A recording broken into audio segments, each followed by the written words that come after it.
how to create account on Bitfinex exchange. Hi everyone, welcome back to our channel. In this video I'll be showing you how you can create account on Bitfinex exchange.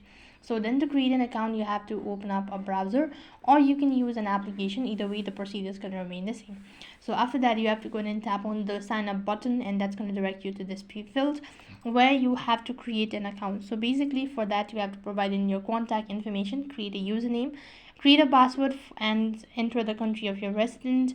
And you have to select the way on how you actually heard about or got to know about the Bitfinex, and if you have any referral code you can add that as well, and make sure to confirm the terms and condition as well. Once done entering, click on the sign up button located right at the bottom.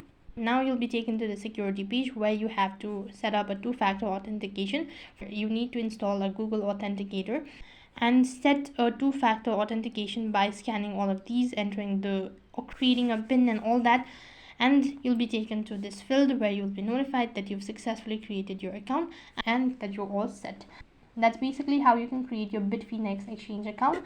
That is all for this video. I hope the video was helpful. Make sure to like, share and subscribe to our channel.